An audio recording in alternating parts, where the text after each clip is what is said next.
This play is sponsored by the California Civil Liberties Public Education Program, a state-funded grant project of the California State Library. This is LA Theater Works. I'm Susan Loewenberg. Now, LA Theater Works continues with Zoot Suit by Luis Valdez.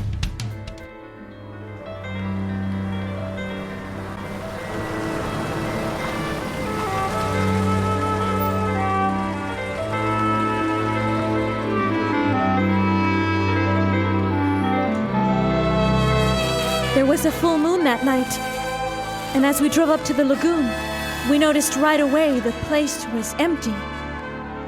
Henry parked the car on the bank of the reservoir, and we relaxed. It was such a warm, beautiful night, and the sky was so full of stars. We couldn't just sit in the car, so we got out, and Henry took my hand. We went for a walk around the lagoon. Neither of us said anything at first, so the only sounds we could hear were the crickets and the frogs. When we got to the other side of the reservoir, we began to hear voices. So I asked, "Henry, what's that?" Sounds like they're having a party. "Where?" Over at that ranch. See the house lights? "Who lives there?" Couple of families. Mexicanos. I think they work the ranch. You know, the name used to be Gonzalez, but they changed it to Williams. "Why?" I don't know. Maybe they think it gives them more class. Ay, hijo. They're probably celebrating a wedding or something. As soon as he said wedding, he stopped talking, and we both knew why. He had something on his mind, something he was trying to tell me without sounding like a square. Della, what are you gonna do if I don't come back from the war? That wasn't the question I was expecting. So I answered something dumb like, "I don't know. What's gonna keep you from coming back?" Maybe wanting too much out of life, see? Ever since I was a kid, I've had this feeling there's a big party going on someplace. And I'm invited. But I don't know how to get there. And I want to get there so bad, I'll even risk my life to make it. Sounds crazy, huh? No.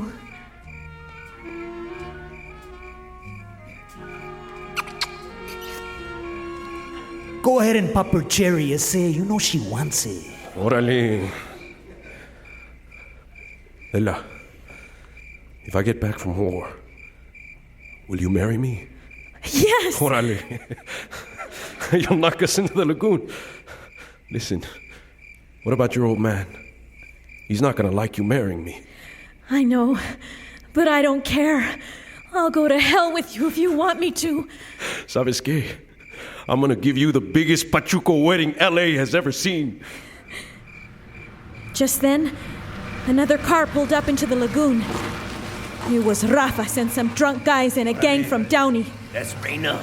They got out and started to bust the windows on Henry's car. ¡Órale, que se trae! Henry yelled at them. They started cussing at us. I told Henry not to say anything, but he cussed them back. ¡Pinches cabrones! Come on! You stay here, Della. Henry, no! Don't go down there, please! Don't go down there! Can't you hear what they're doing to my car? There's too many of them! They'll kill you! Chale! Henry! Henry ran down the back of the lagoon and attacked the gang by himself. Rafa's had about 10 guys with him, and they jumped on Henry like a pack of dogs. He fought them off as long as he could. Then they threw him on the ground hard and kicked him until he passed out. After they left, I ran down to Henry and held him in my arms until he came to. And I could tell he was hurt. But the first thing he said was, "Let's go into town and get the guys." Go to Sleepy Lagoon right now! Vámonos!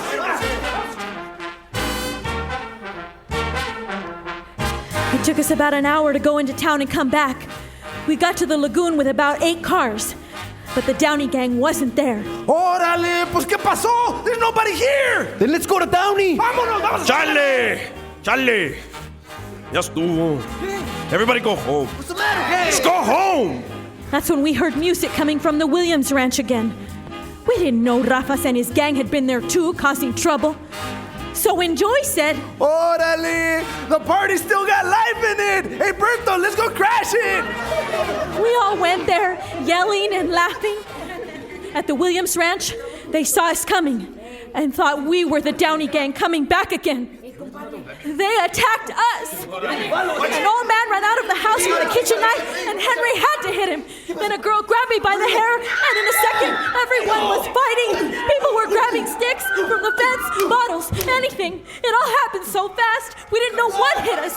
But Henry said, "Let's go!" Vámonos! Let's get out of here! And we started to back off.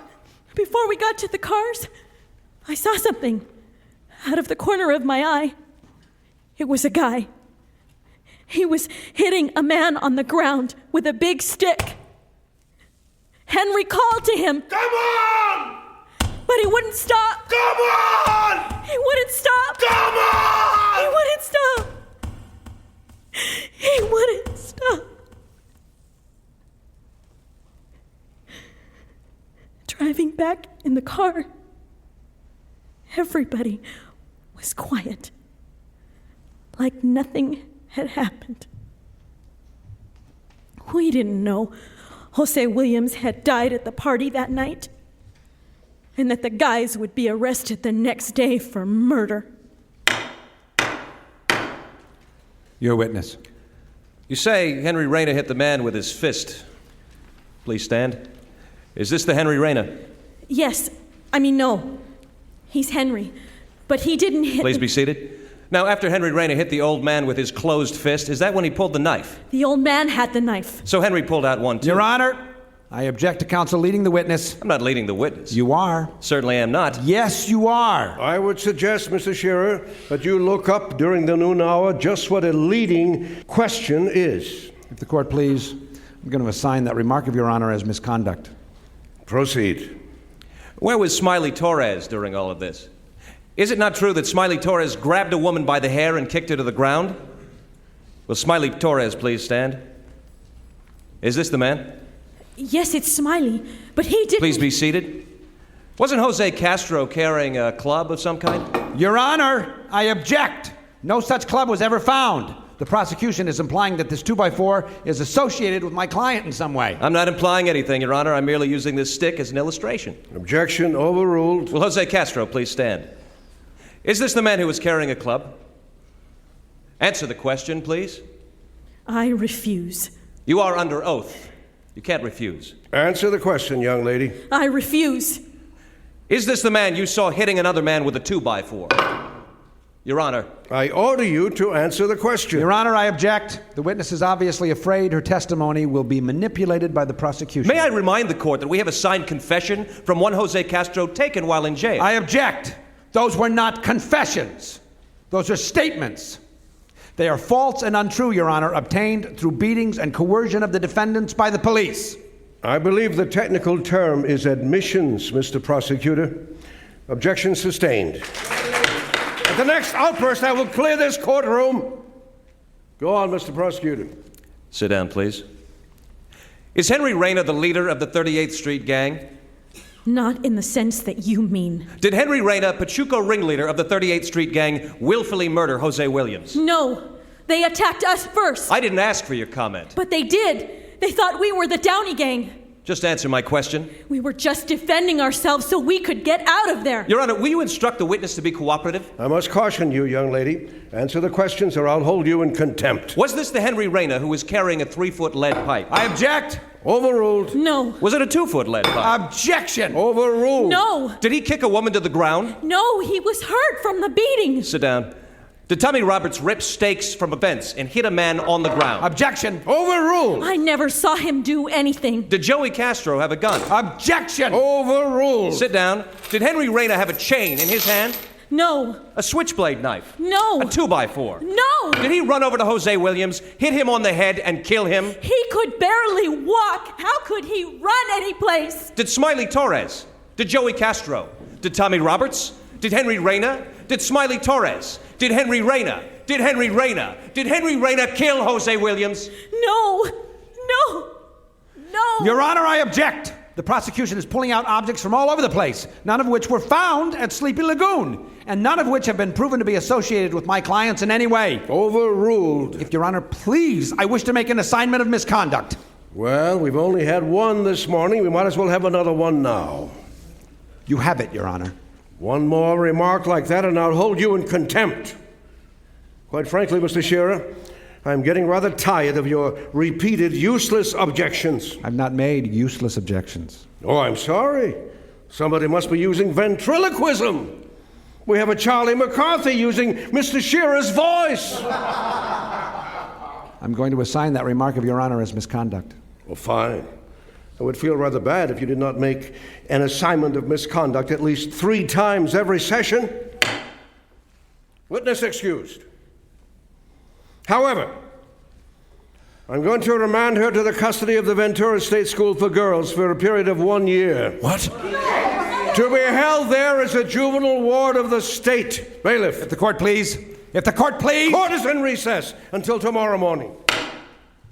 Now, Henry, I want you to listen to me. Please. You got to remember, he's the judge, Hank. This is his courtroom. But he's making jokes, George.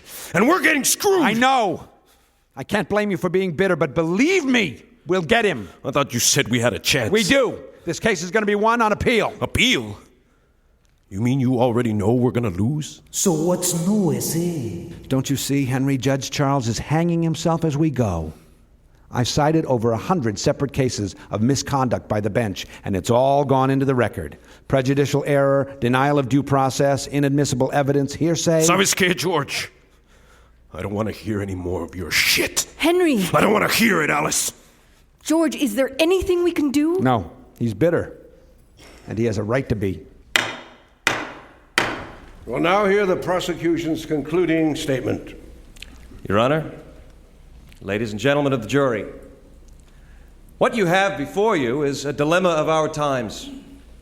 The city of Los Angeles is caught in the midst of the biggest, most terrifying crime wave in its history. A crime wave that threatens to engulf the very foundations of our civic well-being. We're not only dealing with the violent death of one Jose Williams in a drunken barrio brawl. We are dealing with a threat and danger to our children, our families, and our homes. Set these Pachucos free, and you shall unleash the forces of anarchy and destruction in our society. Set these Pachucos free, and you will turn them into heroes. Others just like them must be watching us at this very moment. What nefarious schemes can they be hatching in their twisted minds? Rape, drugs, assault, more violence? Who shall be their next victim in some dark alleyway, on some lonely street? You? You? Your loved ones? No. Henry Reyna and his Latin juvenile cohorts are not heroes. They are criminals, and they must be stopped. The specific details of this murder are irrelevant before the overwhelming danger of the Pachuco in our midst. I ask you to find these zoot-suited gangsters guilty of murder and to put them in the gas chamber where they belong.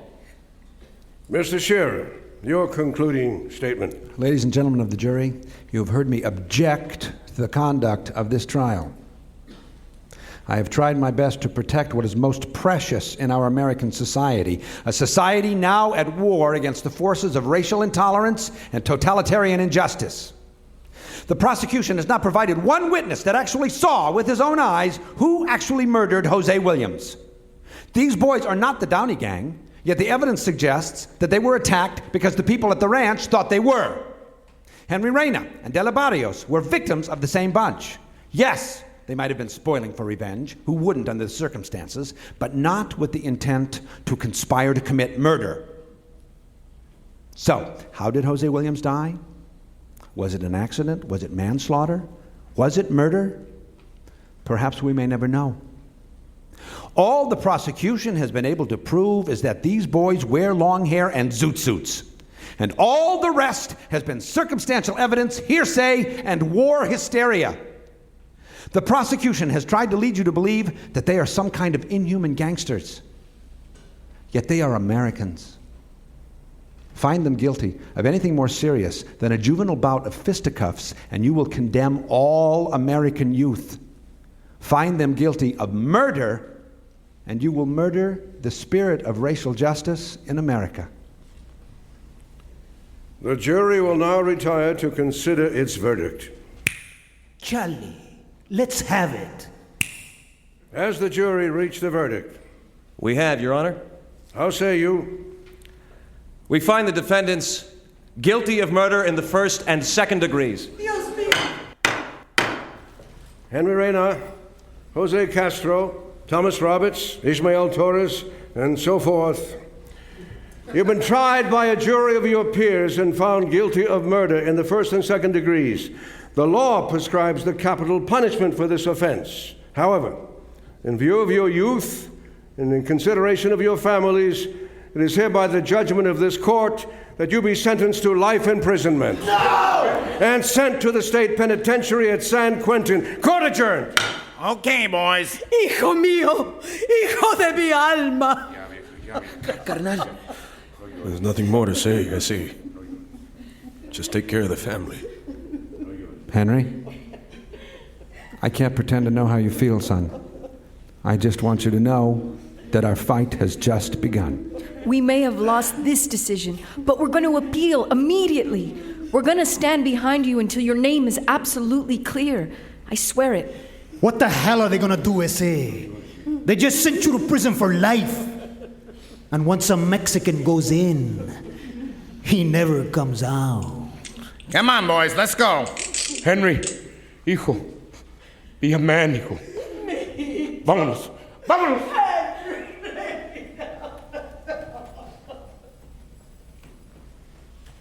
We're gonna take a short break right now. So you can all go out and take a leak. Smoke a frajo. Pues ahí los guacho, órale.